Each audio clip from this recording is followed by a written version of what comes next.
right, welcome back to Talk That Transforms Fitness Edition, second episode with Coach JT Tapias. Really excited about continuing today's program to give you some practical, hands-on, how-to steps to really achieve the level of fitness that you desire. Coach JT, thank you so much for being on the call again, being on this podcast. It's great to be on with you. Welcome. Thanks, brother. I'm excited to be here again and touch upon some of these things that can really just shift and transform your life.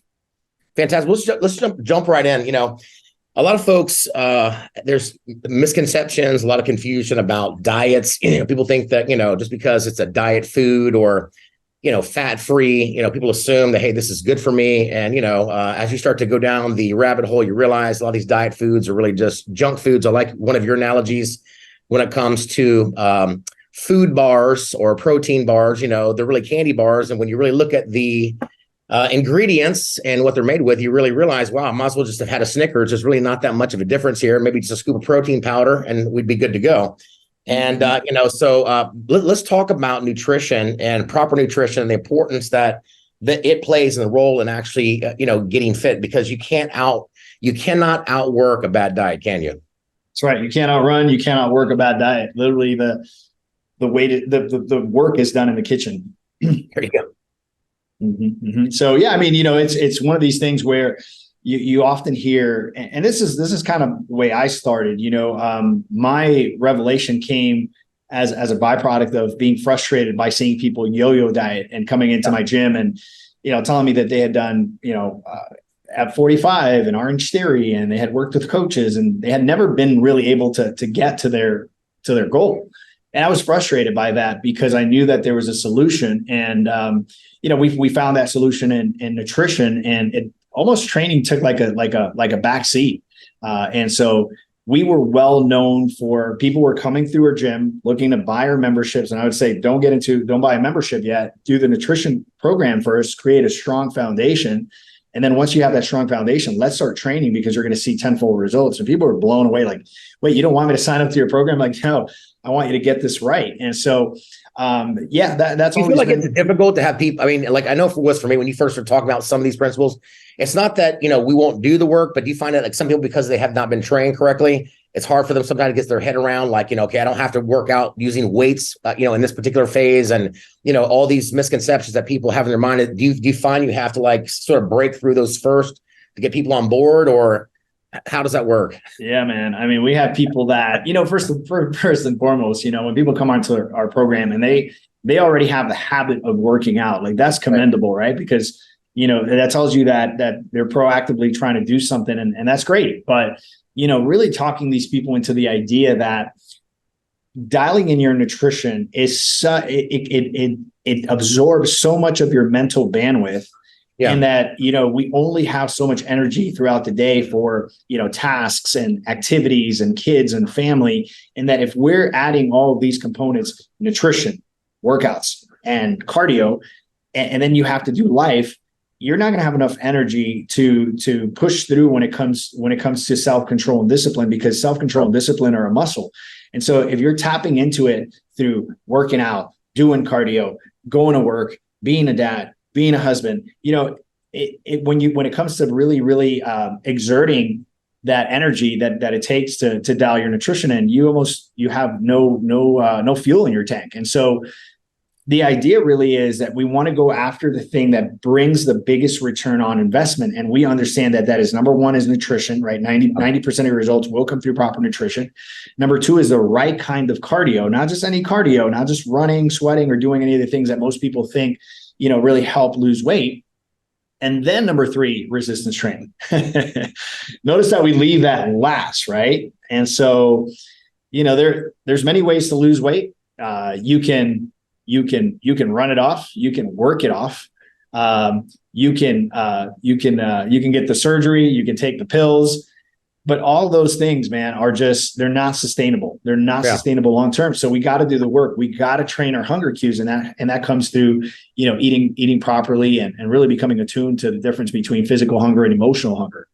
So I guess it'd be safe to say then we could actually eat our way to health if we wanted to. If we're really following the program, because that's that's actually what we're supposed to be doing, really, is eating correctly. And that's what really brings results. Because I'm going to tell you right now, I was going, there wasn't a lack of work ethic on my part in terms of discipline, going to the gym. I was going to the gym every day. I was hitting cardio. And I'll just give you just a quick story. There was one of the trainers that, my son had known for a long time. And, I'd seen her in there for a long time. And one day, I'd had my headphones on and she was waving at me. And I thought she was waving at someone behind me. And I looked back this way. She goes, "No, you." She goes, "Come here." And I said, "What's going on?" She goes, "What did you do?" And I said, "What do you mean?" She goes, "You look great."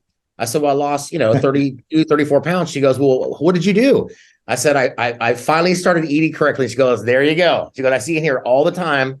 And she said, "I was just telling one of my clients right here." She goes, "You can work out all day long, but until you start putting the right foods in your mouth, it's pretty much like you're spinning your wheels." And I was like, yeah, 3 years in a row for me, until I actually started making that adjustment with my mouth.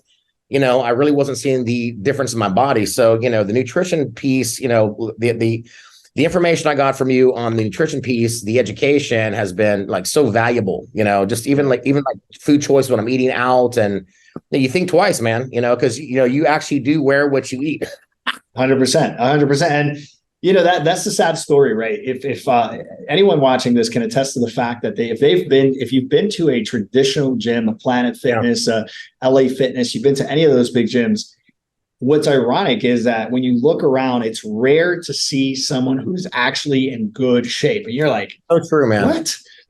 And people can argue and say, well, that's why they're at the gym, JT. They're trying to get fit. The problem is you see the same exact suspects on month 6, 12, 18, 3 years in, and no one is changing. And then all of a sudden, someone embraces proper nutrition, and within 2 to 3 months, they radically change. And everyone's going, "What happened to that person? What happened to that person?" Who's your trainer? Yeah. No, really. It's so true. Yeah. Like, oh, what type of training are you doing? It's like, I'm training my palate. Right. Sure. I'm training my hunger cues. So yeah, it's interesting. It seems very common sense to me, but to most people, they're just oblivious to the fact that until they dial their nutrition in, nothing will happen. Let me ask you another question about nutrition, because you're talking about the nutrition when it comes to cues that your body gives you. How many folks would you say are hungry versus thirsty, and they're actually wanting to eat when they're really supposed to be drinking? How often do you see this happening, when it comes to the water intake and the food intake, and people, misinterpreting, they want to go eat something when really their body's saying, "Hey, you're dehydrated." How often do you see this?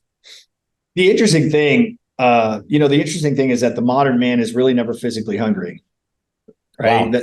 That is the truth, wow. Right? We have a surplus of food.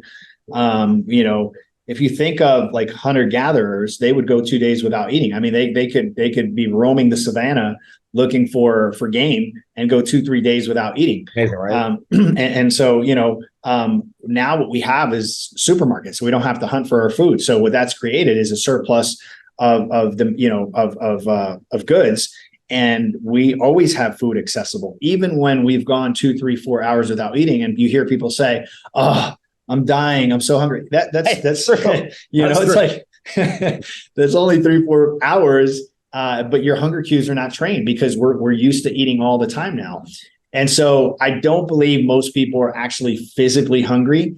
I think most people fall into the habit of eating so often. And these are some of the things that we encourage. We think it's helpful to keep that cadence so you're never overly hungry, as long as you're eating the right portions and the right kind of food. But the truth is, the modern man is really never hungry, physically hungry. And so what often happens is that most of us are severely dehydrated. And when you get thirsty, you've been dehydrated for 2 hours already. Right. And so, our bodies are primarily composed of water. And so we're constantly moving, we're constantly losing water weight. And if you're not walking around with one of these things, then most of the time you're dehydrated. Right. And then of course there is the occasional thing that happens. People that drink too much water and get dehydrated because they basically eliminate all of their micronutrients. And so, the idea really is, a minimum. This is a minimum of 36 ounces of water a day, a minimum, right? but you should be in that half a gallon to a gallon of water a day. So I was going to ask you, just for the folks that are watching right now, and and if you want to get the details and get the full program, I mean, we're going to encourage you and show you how you can do this. We're giving you some great information, gratis right now. But that's one of the things that really changed me. It's like, drinking the water. That's one of the things I just want to mention very quickly as I'm thinking about this, is that your program. You give not only you give visual cues, and like I bought a water bottle, and so it's got, the measurements, full, halfway. All right, you're done. And it's just, even sitting in my phone, I still have the times I'm supposed to be eating, times I'm supposed to be snacking, and it's pretty much kind of done for me. And I'll tell you what, it's the things like this, knowing what to do, how to do, when to do, makes all the difference, and I love this empty your bucket nutrition plan because, it is science, but you don't have to be a scientist, to work it out. You just have to follow the program and listen to the coach.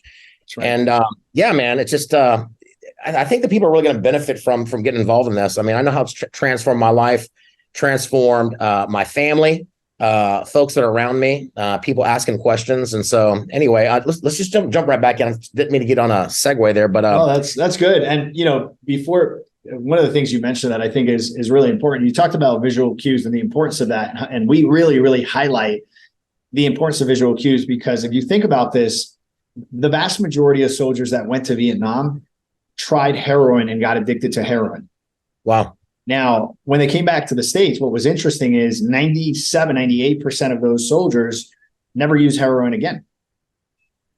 And what this speaks about is environment, right? And so, I love the saying that goes, you'll never see a disciplined man that spends too much time in tempting situations. No, it's true, man. Right. That's so true. And I don't know, but that's so encouraging to me, because what that says is that, you actually have the ability to shape your environment. And the way we do that, 80 to 90% of our cues are visual, regardless of who you are. This is how we get tempted.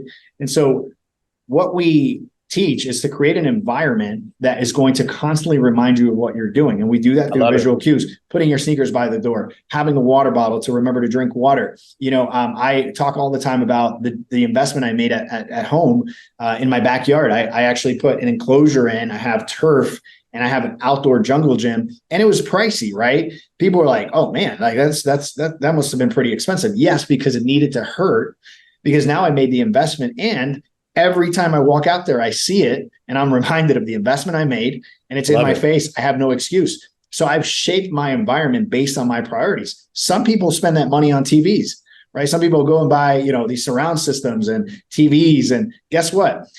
Most of those people are sitting around watching Netflix, binging on Netflix while they're covered in Dorito dust, right? And so,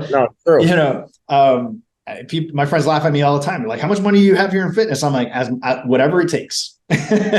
Whatever it takes. Yep. So I love it. Speaking of which, let's talk about proper exercise. You talked about your gym. Let's talk about some proper exercise. Let's explain, let's explain the importance of proper exercise in achieving your fitness goals. For me, I know you still do workout. I know you do touch weights, but in a certain phase, in the beginning phases of the empty your bucket nutrition plan, one of the things that I almost choked on, and it wasn't that it was, a deal breaker, but when you said, you don't have to pick up weights, I'm thinking, wait a minute, what do you mean I don't got to pick up weights? I love picking up weights. I want to touch the weights. And you're like, no, don't touch the weights. And honest to God, man, it was probably that was probably harder for me, not touching weights, than it was not eating the food. I'm telling you, I don't know what I'm thinking, I can't believe this, but in just a short period of time of not doing, I thought I was going to lose all kinds of size. I thought I was going to lose muscle. I thought this was going to happen. That was going to happen. I'm going to shrink up, and I was just surprised at how quickly the weight fell off, how my body cooperated. And I was surprised at how I did keep, a certain amount of size. I was actually kind of shocked. So let's talk about how I know this is a science. You don't have to be a scientist, but, maybe let's talk about, how do we maximize in achieving fat loss? Like one of the things you encouraged us to do was cardio, fasted cardio first thing in the morning. Maybe let's talk about that for just a minute, as a fitness hack, a way to burn fat longer.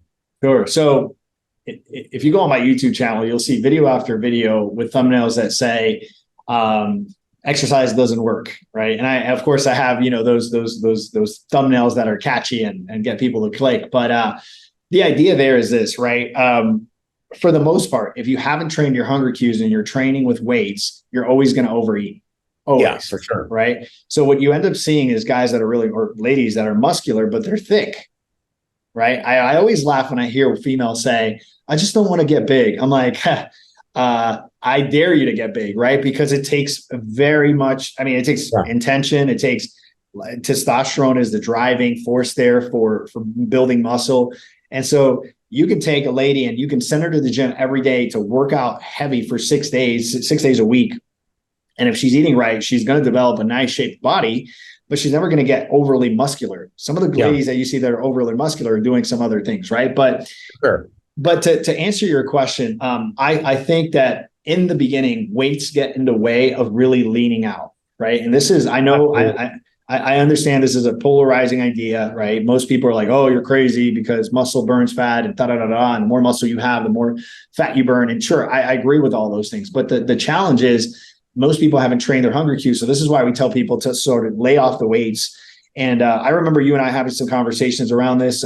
You asked questions about the program, and then you didn't come on the program right away. And then I saw you lifting.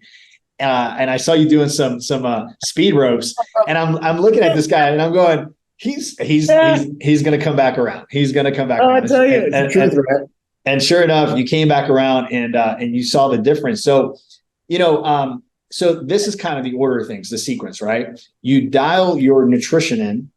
Yeah. And then you piggyback off of a concept called slow burn cardio. Love it. Now, I didn't make this concept up. Someone who really popularized this, it's called steady state cardio or slow burn cardio, is a guy by the name Stu Middleman. Stu Middleman wrote the book Slow Burn Cardio, and Stu is he was an endurance runner.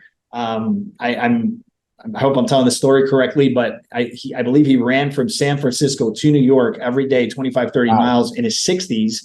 And the way he prepared for it was by walking. And what he noticed was that not only was his cardio base getting better by simply walking, but he was decreasing body fat percentages like never before. He actually looked muscular, and he wasn't lifting weights, and he was blown away. But Stu learned this from some indigenous people in Latin America who, as a ritual, just walk every day for 8 to 12 miles. They live longer. They're healthy. They have no cavities. I think their oldest person in their community is like 106, 108, and they have perfect health, and they look muscular, and they don't lift weights. They just basically walk and they hunt. And so he said, well, if it works for them, it works for me. And he started walking, and he transformed his health just through walking. So walking is a super powerful thing. It really piggybacks off proper nutrition, of course. And you see bodybuilders do this all the time. If you've ever been to a gym at 5 a.m., the stereotypical thing is to see a guy, a big guy in a hoodie, just walking really slow on a treadmill or going on an elliptical. And you're thinking like, what is this guy doing? Bodybuilders have figured out the way to decrease body fat percentages through slow burn cardio and keep on tremendous amounts of muscle because they're not running, biking, sprinting, or doing any of these high cardiovascular activities. So when you combine these two giants of proper nutrition and slow burn, and then you pair that with proper hydration and proper sleep, man, you're a machine. You're a machine. For sure. Right. Now, since you brought up sleep, now this was another one for me that I had to really tackle, because of the type. And I know you understand this. You've got family, schedule, travel, people that you're talking to in different time zones at different times, and it can get complicated at times. And rest, depending on who you are, where you are, what you're doing, sometimes can be a priority, sometimes not a priority. Mm-hmm. For me, I've always understood the importance of rest, but I didn't really understand the role it played in recovery and also fat loss until I really had a good conversation with you, and we started talking about how actually when you neglect your sleep and you're running on fumes, how it can actually cause you to hold body fat. Is that correct? And actually gain weight. And so why don't we talk about that for just a few moments, how critical the role is, and you can be eating correctly, training correctly, but then, another key component, obviously that I've learned now through your program is sleeping correctly. Yeah. So if you look at what the World Health Association says that the two fastest ways to die is to smoke and to be sleep deprived. Wow. So number one is smoking. Number two is sleep deprivation. When most people, especially in America, because they're chasing after the American dream, and they have 2-3 jobs, and they're just, they're in the rat race.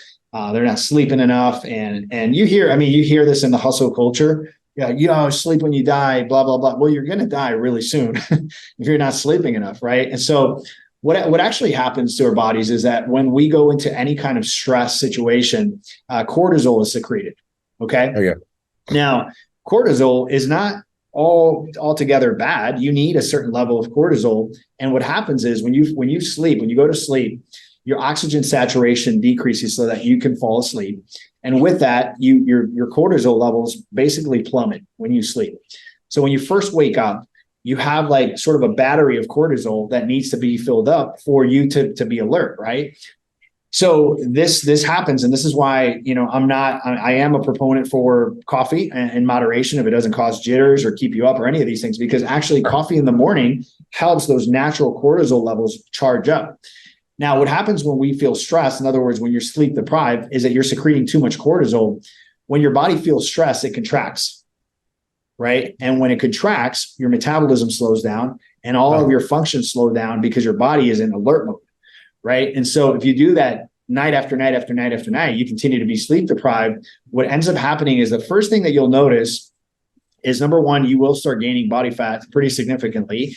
Number two, you'll start noticing that you lose retention. Your mental acuity is not there, right? You start to forget. Sure. You start to have lapses in your speech. So this is when you hear people go, and you hear those lapses. That really right there is starting to show you that your cognitive abilities are decreasing. And a lot of times that has to do with lack of sleep. But from a weight loss perspective, I tell our clients all the time, if you're not sleeping is the easiest way to keep fat on. Wow. That's amazing. How difficult is for you if you have business owners,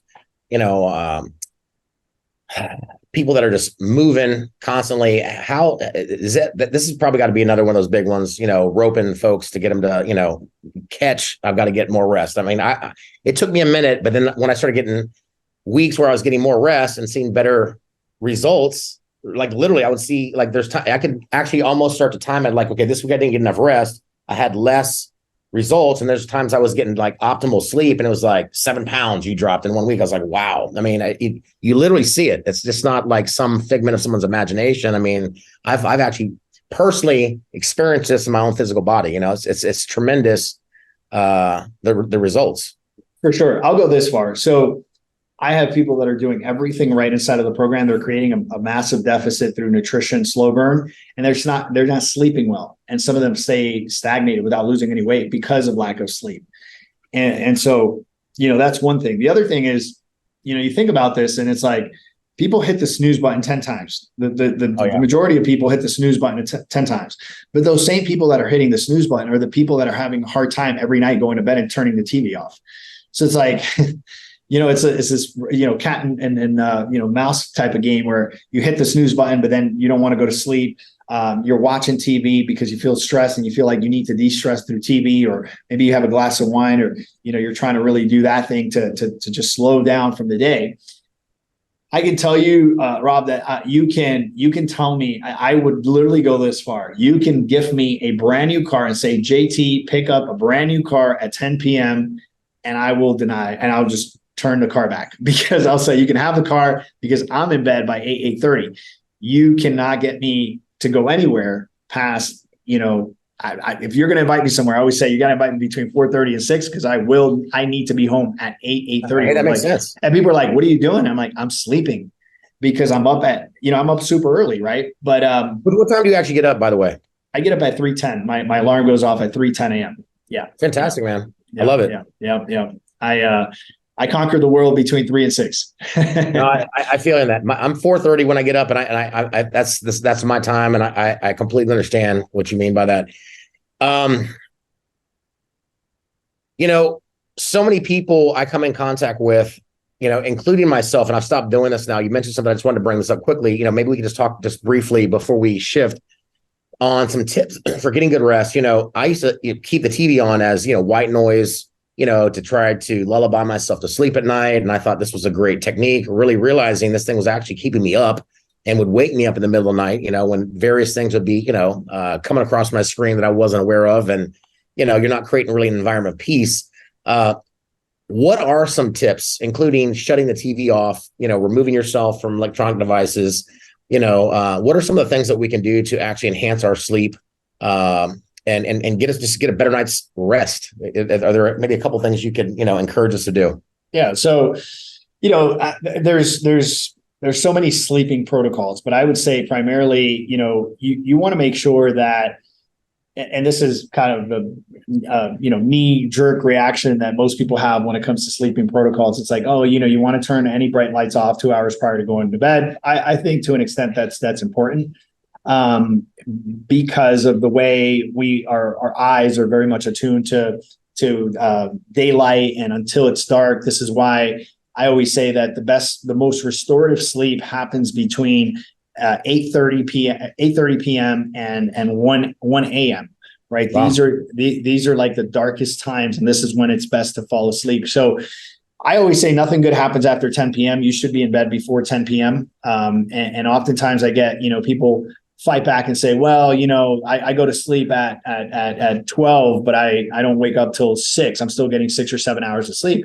And my argument to that is you're really skipping through some of the most restorative times that there is to sleep. Even if you go to bed at 1 and you wake up at 8, you would argue I've slept 8 hours, but that's not the same kind of sleep you would get between the hours of 9 and 1 a.m. I mean, and I say that because that's when you fall into that REM sleep.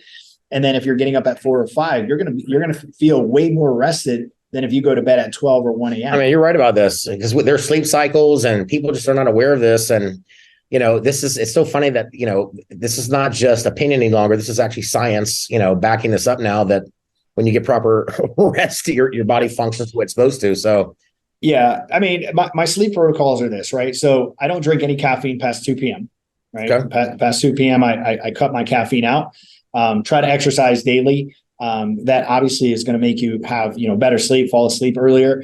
I try to turn off all electronic devices 2 hours prior to going to bed. I like to actually take a warm shower before I go to bed, because it really, really helps. It just relaxes you. I drop my temperature. I live in Florida, so I drop my AC to 72. It really, really helps to have a cold room. I have some like my own little over the counter things. I've been taking magnesium. And so they come in these capsules. I take magnesium from a company called Intelligent Labs. And then I take something called Mag Enhance, which is basically a essence of valerian root. And and so those two combinations there of magnesium and the valerian root, they come in a pill. And I take that, man, and I'll tell you, it's great because what it does, it actually shuts off the front part of your brain. If you're a thinker, if you have stuff going on, it really helps you go to sleep. And when you wake up, you don't feel groggy. So it's great, right? So those are my sleep protocols. And man, I feel great. People tell me all the time, don't you feel tired? I'm like, look, I prioritize sleep. I prioritize a nap. I mean, I know everyone doesn't have the ability to do that, right? But I lived in Spain when I was playing soccer. And so I don't know if you've ever been to Spain, but Spain, everyone takes what they call the siesta, which means so what ends up happening in Europe is real interesting. They actually, if you go outside at 10:30, 11 o'clock during the week, there's people out having dinner and like enjoying life. And if you ask any Spaniard, like, hey, don't you work tomorrow? And they're like, oh yeah, I'll just nap at lunchtime. Their lunchtime is from 1 to 4 p.m. If you go to anyone's home in Spain between the hours of 1 p.m. and 4 p.m., they'll be in their pajamas. Right. That's amazing. And they're taking the nap and then they just go back to work. And so I don't take a 4-hour nap, but I certainly take a 30-minute nap. It refreshes me. It restores me. Oh, for sure. I love it. I'm ready to go again, and it's healthy. It's the healthiest thing you can do, man. It's the healthiest thing you can do. So if you can prioritize a nap, then man, that is one of my health hacks for sure. I love it. As we're coming to a close today on this particular show, I wanted to ask you, we left out one component that I think is actually critical for this type of format, and that's accountability. And it's not a cuss word, it's not a curse word. It's actually, when you've got the right coach and you've got the right accountability, it's actually a blessing. It's boundaries that keep you in safe waters and keep you from, going into deep places you're not supposed to. And I think one of the greatest things for me, working with you directly, and I'm going to encourage other folks to jump on with you to see the results, is that I knew I had to weigh in every week. I knew I had to measure in every week. I knew I was going to have to send you some pictures. And, just the thought of, okay, the weekend's coming up. I want to show a loss, not a gain. I want to make some progress. That was great motivation. And also, just even hearing compliments from people along the journey, it just sort of like gave me fuel. Not that I was living for the compliments, but just as people, I didn't have anyone tell me in the gym before, hey, I can tell you've lost weight. That, when a trainer pulled me to the side and said, hey, whatever you're doing, keep doing it. You look great. I was like, wait a minute, I'm going to keep it. Was just, here I am. I've been working out for 3 years, same people, same gym, same environment, same weights. I just tried a different system. And so, putting the combination together of the proper nutrition, the rest, the recovery, all these different things, I think without the accountability, and even for me, I thought, I got this, I'm good, but something just went to a whole different level for me personally when I knew I had to get on a call with you. So can we talk about accountability and then talk about, what the Empty Your Bucket plan can do for you in a 90-day way? Because, this is not something you do in a week, 2 weeks, not even a 30-day or 6 days. It's a 90-day program. And after going through it myself, I realized you need 90 days. 30 days is not enough. 60 days is not enough. You're detoxing, you're training, you're renewing, you're learning new habits, breaking old habits. So the 90-day program is essential in my opinion. But having said all that, what role does accountability play in the Empty Your Bucket nutrition plan? Oh man. So that is one of the key features inside of what we do. We don't just practice accountability. We practice something called hyper accountability, which means basically we're in touch every other day, Monday, Wednesday, Friday, Saturday. We have the client has access to us, 6 days a week. The idea there is to answer any questions, concerns. More importantly, is to keep you accountable to the things you said you were going to commit to when you were excited, right? So first 2 weeks are the honeymoon phase. Everyone is excited and ready to do things, but accountability is everything, right? Yeah. People make fun of me because I have a trainer. I have a trainer that meets me at 4 a.m. and they're like, JT, why do you need a trainer? You have 6 certifications. You owned and operated gyms for 23 years. Why do you need a trainer? And the answer to that is I need a trainer because I need accountability too. I love it. And if I can't be accountable to someone else, I have no right to keep others accountable. And so the force that accountability has is huge. I'm always entertained by this story, right? There's a famous speaker, I'll keep his name out, who got paid $100,000 to go speak to the Marine Corps. And when the Marine Corps said, what does it cost for you to come and speak to some of our former Marines? And he said, it costs $100K. But then the speaker was a little taken back and he said, but wait a second, the Marines, these guys are super accountable. What do you want me to come and speak to them about accountability? He says, yeah, but what you don't understand is that when they are inside of the Marines, they have a peer group that keeps them accountable. What we've noticed is that after they leave the Marine Corps, they lose all their discipline and self-control because they no longer have the accountability. These are Marines, right? This is the strongest force on earth. And what this colonel was saying, he was saying, we need for you to remind them of the power of accountability and for them to stick together in peer groups because this is how they're going to elevate. And so, man, any person that's really looking to take it to the next level needs accountability. Everyone needs a coach. The coach needs a coach. Love it. It's like you become who you associate with, and I'm about to do another shred program with you, and just already knowing that, I'm going to be checking in, getting back on task again. It already is motivating me because I've been through it. And I just know when you have good accountability and it's healthy, it's a beautiful thing. And I will say there have been a lot of people out there that have been abused by accountability. There's been a lot of, miscommunication about accountability, but when it's done in a God honoring way, and you're following principles, man, it's actually freedom. Some people think, oh, that's control. It's this, it's that. And to me, it's like freedom. It's really taking the lid off. And like you say, it's in the ministry realm, you'll hear people say every pastor needs a pastor, every rabbi needs a rabbi, and it's true. Every trainer needs a trainer. And the fact that you still have a trainer, speaks volumes and of the type of coach you are and that the type of coaching program that you have. Speaking of which, 90 days, why 90 days very quickly? And then we're going to tell people how they can jump on board and start their fitness journey as well. Yeah. So if you think of the idea that it takes a good 60, I think it was Yale that did a study. It said that one habit takes 60 days to implement, to really make as part of your lifestyle. I honestly believe it's 90 to 120 days, right? A lot of things happen from a behavioral standpoint on day 60, right? And I know this because we have the data. We start to see people, not just because from the very beginning, as you mentioned in that the first episode of this fitness series, you mentioned that you said that you saw some quick results, and that's what our program is characterized by: the fact that you're going to get very quick results in the beginning, and that you're going to sustain 2 to 4 pound weight loss throughout the entire process, which is an immense amount of weight to lose. But the idea there really is that in that line of 30, 60, and 90, what we see is that people are getting results from the beginning, but then right around day 60, we start to hear things that sound a little like this. Wow, I saw a picture of myself yesterday, and I'm never going back to who I used to be. Man, I now recognize I was using food as comfort. I'm no longer doing that. I now realize that the whole time that I was eating, I was just nervous, or I had fear, or there was anxiety, or there was boredom, and I'm no longer doing that. What that says is that now you have not just changed from a strategic standpoint, from dynamics, you're not following rules. Now a conviction has taken place. It's interesting that there's a guy who has he's experimented with long-term fasting, and he used to fast for 100 days. Wow. He recently he sort of got away from that, and now he says that the right way to fast is 40 days.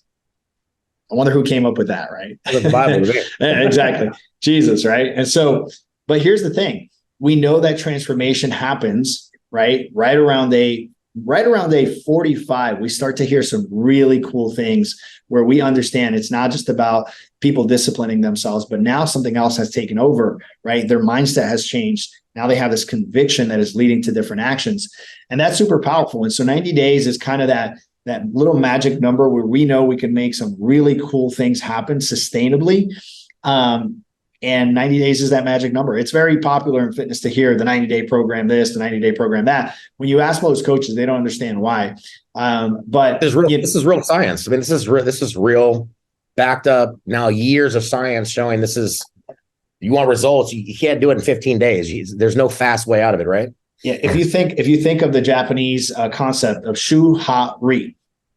Shu-ha-ri. I don't know if you've ever heard of this before, but it came up in it's a martial arts sort of philosophical concept, and it says that shu is that you don't know what you don't know, right? So you come into something, you don't really know anything about it. You're kind of oblivious to things. You don't know that you didn't know this thing. And then ha is that place where now you understand what you don't know, right? Let me say that again. Now you realize, well, I didn't know that I was eating out of emotional reasons. I didn't know that I was eating out of boredom, right? You understand that it's still a challenge, but now you understand what you're up against, right? So shu is, I don't know what I'm dealing with. Ha is, I know what I'm dealing with, but I'm still battling with it. And then ri is when you understand and now you know what to do, right? Awesome. And now you unconsciously just do it, just like you drive your car.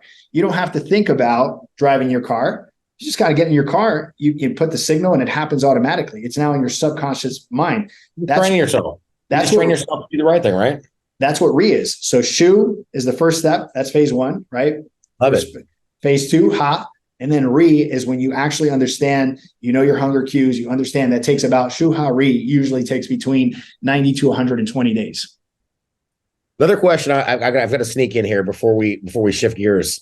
How many folks come to you after they have started losing weight? They're starting to feel better, look better, obviously. How many of you, like myself, have said, man, the swelling went down? Hey, like for me, I was shocked, like literally shocked.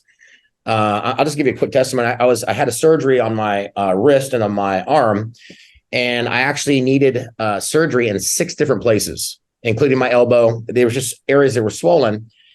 And when I went back into the doctor pre-surgery, he said, man, we need to take another look at your hand. Weren't we going to do this and this and this? And he started mentioning all things. And I said, yeah, we were. He goes, well, we don't need to do that anymore because the swelling in my index finger, my thumb, on this side of my hand had been completely, just was eliminated. And so when I went in to do surgery to fix the ligament in my hand, I literally did not have to have surgery in like 4 to 5 different places, which expedited the recovery time. But one of the things he said, you're obviously taking much better care of yourself, and whatever you're doing, continue. And this was like when I was right in the middle, actually almost to the tail end of when I started the program with you. And I'm telling you, the mucus buildup that I had in terms of, I was thinking it was, what was going on in the air. It was my diet. My body was literally, telling me there's something wrong. So how many folks do you start to see that have these turnarounds that really, it's not just the abs, but it's like, well-being,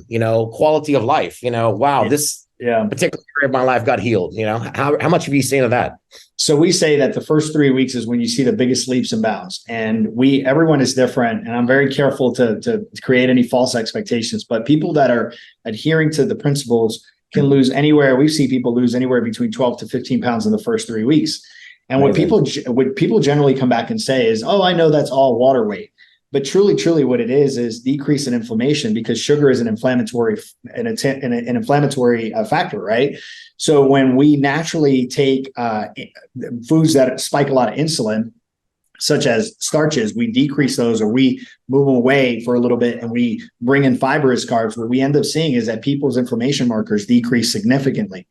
And so this is where a lot of the pain goes away. People that have arthritis, carpal tunnel, they're like, I feel so much better. I wonder why. What's going on? I don't feel like I'm swollen anymore. Well, because sugar is inflammatory, and when you're eating lots of starches, which is part of the American diet, pasta, breads, rice, even beans, lentils, garbanzos. Even if you're eating brown rice, people tell me all the time, well, I eat the good carbs. Yeah, but if you eat too much of that, you're also spiking a lot of insulin there. Sure.